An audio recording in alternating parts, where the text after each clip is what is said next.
Hello and welcome to Extra Shot, the programme that injects a double espresso into the veins of the telecom industry. My name is Ray Lemaitre, I'm the editorial director at Telecom TV, and I'm here in our virtual coffee shop to host a series of programmes that looks back at some of the key topics discussed during the recent DSP Leaders World Forum digital event. Now, in each of these programmes, I'm joined by some special guests, and I'm also joined by my co-presenters and friends, Telecom TV's Guy Daniels and renowned industry analyst Chris Lewis. Guy, Chris, welcome again. Good to see you, Ray. Looking forward to it again, Ray. Absolutely. Great. Thanks, chaps, for joining us again. Now, this is our fifth Extra Shot programme that's related to the DSP Leaders World Forum, and you can find the other Extra Shot programmes in the video section on the Telecom TV website. Now, in each of these programmes, we pick out a topic or some topics to look at, and this time we're looking at innovation in the telecom sector and the role that startups play there. And in particular, we're looking at the challenges that startups have in the telecom industry in terms of bringing their innovation into the market and gaining traction. So rather than looking at the actual technologies, where our company's being innovative, this is really about getting those innovative startups into the industry. Now, our special guests today are Andrew Coward. He's the CEO at Lumina Networks, which is a startup. So he's, in a way, our man on the street. And also Caroline Chappell, Research Director at Analysis Mason, who has a lot of experience of the entire industry and has dealt with a lot of startups and their challenges over the years. Now, normally, because we're in our virtual coffee shop, at this point, I would be asking our special guests about their hot beverage options. But we've already had Andrew and Caroline on previous Extra Shot programs, so with a heavy heart, it leaves me only to be able to ask my co-presenters this time about what their go-to choices are when they come face to face with a barista. So let's start with Chris. Chris, what is your hot beverage option of choice? Finally. I'm very much in the espresso camp. I love my espresso coffee. The shorter, the darker, the stronger, the better. But I do have a bit of a limit of about 4 a day. So I then tend to drift into the tea camp in the afternoon with a nice Earl Grey or a good old Builders. Okay, and a drifter. He's a drifter. Okay, I'll be interested to see where Chris goes in our hot beverage leaderboard later on. Okay, Guy, over to you. We want as much detail as Chris gave us there, please. Right, detail, Ray. First of all, it's coffee, and it's a long black. Not the same thing as an Americano, not by a long shot. Freshly roasted beans from a sustainable source, of course, at a fair price for the farmers. Ground on demand, straight into the portafilter, straight into the espresso machine. So nice and strong, dark roast, lovely. Cortado, if the sun's shining. But like Chris, I can't take coffee throughout the day, so I split my day. Second half of the day, towards the evening, it's tea. And if it's tea, it absolutely 100% has to be Yorkshire tea. It's the best, period. There's a surprise. Okay, well, when I said I was looking for detail, Guy, I mean, there are limits. Okay, well, we'll be adding their fizzogs to our containerized beverage function leaderboard a little bit later on. Okay, so now let's turn to our topic du jour, which is all about startups and their role in the telecoms ecosystem. And first of all, I spoke to Andrew Coward at Lumina Networks and asked him whether he thinks the telecom industry is doing enough to encourage startups and to bring them into the fold, and what they could be doing to help startups. So let's hear from Andrew. So it is hard, and it starts with funding. And there are really very few startups that are getting funding to build infrastructure for telecoms. They're getting funding for doing exciting applications that run over the top, virtual reality or car-to-car communications, all that kind of fun stuff, if you like. but the hard work of innovating around the infrastructure is not getting the level of investment that I think the industry really requires. Okay, I absolutely love the way that Andrew says infrastructure. Only a Brit could really say it like that. But Chris, is it any wonder that the majority of funding in this sector is going to the companies who are developing applications and services rather than networking functions? No, it's not surprising. The fact is that the telecom industry has been somewhat inward looking, shall we say. I mean, bear in mind, a lot of the innovation started specifically to each telco in each country. So it was a national innovation environment in the old research labs that the telcos owned and managed. So in a way, we're working our way away from that as the network equipment providers, as they become more global and also as they become more aware of virtualization. So I think it is beginning to open up, but it's not just a function of the telcos themselves. It's also a function of those large telco providers of the past. But as we move, as we've discussed many times already, towards this cloud environment, this virtualized cloud environment, then it does open up opportunities for other things to slot in. But of course, the sexy stuff is where people envisage the extra revenue does come from the periphery. It comes from the gaming, the video, the office application, that automation and IoT. Yeah, great points, Chris. Thanks. So we've heard our opening gambit from the startup perspective, but what does an experienced industry analyst think? I asked Caroline Chappell from Analysis Mason about whether the telecoms ecosystem is doing enough to help startups. The ecosystem doesn't really exist yet. I think what operators want is there to be an ecosystem, but in order for an ecosystem to exist, you do need some understanding of what the pieces of that ecosystem and how they play together. And is that something that arises organically, or is that something that you have to sort of help along the way? And I think it's very clear that where there are big, powerful influences and big, powerful companies involved, then you do have to give that a sort of helping hand, because there are natural vested interests within operators. We've worked with X company for Y number of years, and we know them all, and they do a great job for us, and therefore, why should we sort of disaggregate what they do and bring in some new innovation? Yes, well, I'm sure that's a scenario that everybody in the industry can identify with. Guy, do you think that the better the devil you know attitude in the industry is holding back startups? I do indeed. I think that still prevails. Caroline's statement was very bold. We don't have an ecosystem. Whatever we do have or don't have, it's not particularly healthy. The big vendors play the game, and they play the game very, very well. And if we look at vendor lock-in, which the telcos are really keen to break, it's not just about technology. It goes deeper. It goes into processes. It goes into cultures and teams. And these relationships have existed for decades and decades. And if you leave aside any of that dodgy dealing, and there's been a few dodgy dealings have surfaced over recent years, there's often genuine trust and friendship between telcos and their vendor counterparts. And it's like the old adage, nobody ever got fired for buying IBM. It's absolutely true. It's a safe bet. Choosing startups or smaller companies does come at a risk. I think at the moment the telcos have kind of got what they want to an extent, but is it sustainable? I don't think it is, unless we see massive change. And I just don't know who's going to drive that change throughout the industry.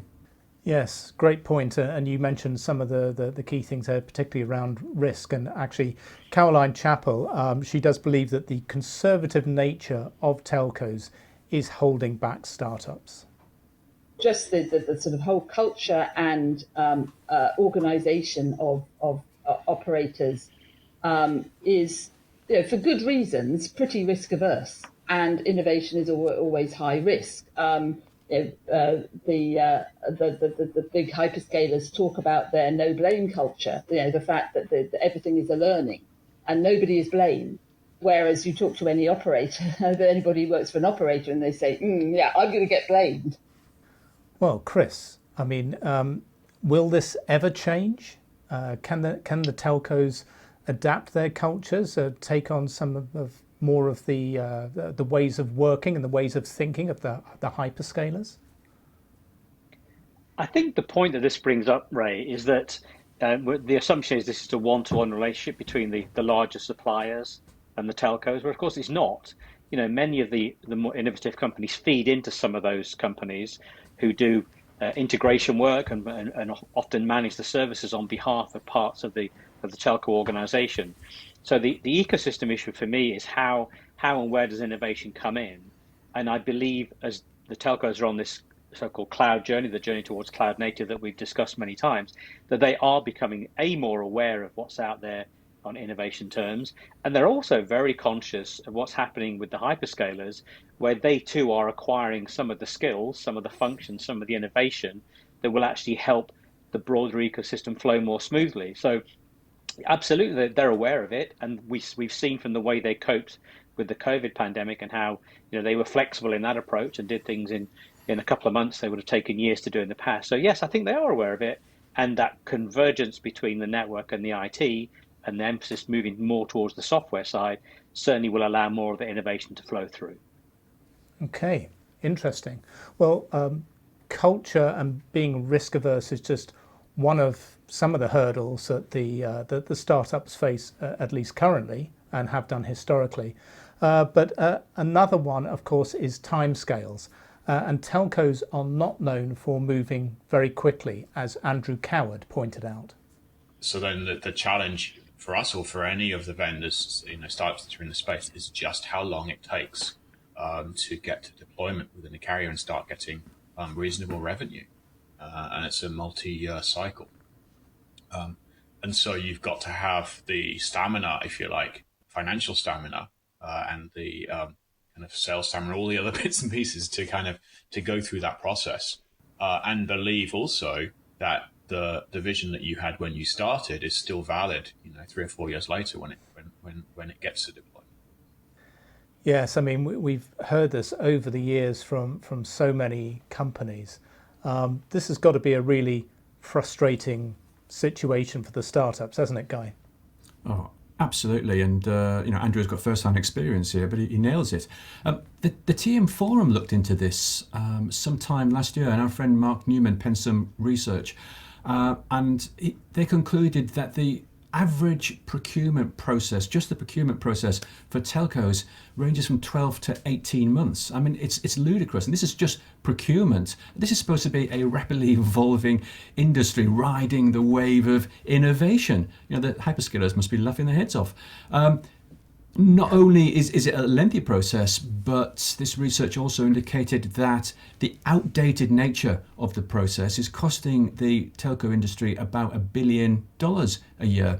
So, it's not only detrimental to innovation, it's also incredibly wasteful. And some of these procurement processes are actively preventing telcos from buying from startups and smaller companies. How is any of this a good thing? It's not, but it comes back to something we've been raising all program, which is like, how on earth do you change it? Yeah, great points. So I guess the question is, what can be done? So Andrew Coward, no doubt talking on behalf of all startups, would like small companies to be dealt with in a manner more befitting their size and their resources. You're treated exactly the same as a Huawei or an Ericsson or a Cisco or a Juniper in how you're expected to respond to massive amounts of documentation, certifications, and then just that kind of long lead through everything, right?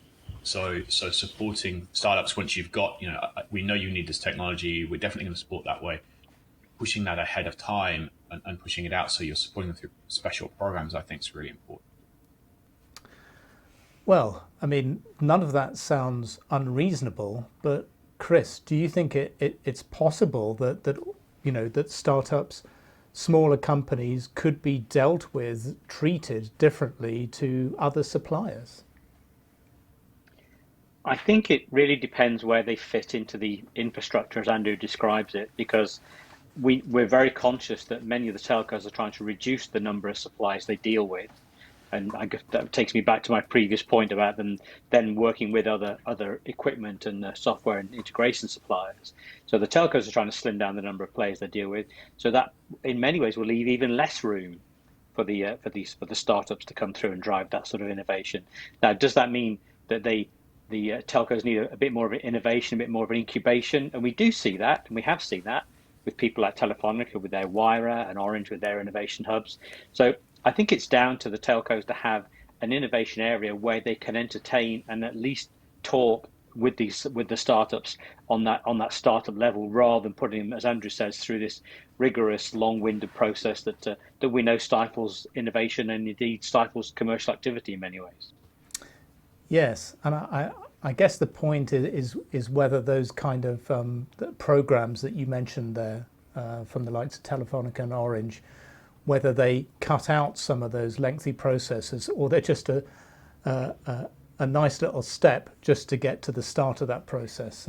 That could be interesting but to I think find out. Ray, what we are starting to see, and I guess it started with companies like Wire, but it existed before, where they take some of the telcos are taking a stake in these organisations. So we Yes. begin to see that. We just saw, obviously not a startup, but recently with NTT taking a stake in NEC. We're also seeing the hyperscalers taking stakes in and actually acquiring companies like Affirmed and Metaswitch. So, the whole supplier ecosystem is really being, jumbled around at the moment. Really interesting to see how that evolves. Absolutely. And so, I mean, while in the near term, like radical upheaval and change seems unlikely, Caroline Chappell, in her discussions with the operators, is seeing a slither of hope for startups. It is clear that an ecosystem does need to be developed. There is some very good work going on that I've seen in some leading operators, some large operators, in trying to define what that ecosystem should look like. But it requires a kind of whole organisation change. It requires changes to procurement, to financing, to, as I say, to appetite for risk. Because these small innovative players find it really, really difficult. They are expected to do proof of concepts that might last months, take a lot of resources, and at the end of the day, then they're dumped on the street. Yeah, that sounds very, very dramatic, but I'm sure that's exactly how some of the smaller companies feel, especially after they put so much time and effort into trying to build relationships and win business. And clearly, I mean, this isn't a new topic, this isn't a new discussion, but it's one that's still incredibly relevant in this industry. And actually, we're going to be delving a lot deeper into this topic and having more discussions and generating more coverage of how this whole process could change with startups and how engagements and relationships could change. And that's coming from all sides as well, coming from the operator side and the supplier side. So please do look out for that on Telecom TV within the coming weeks.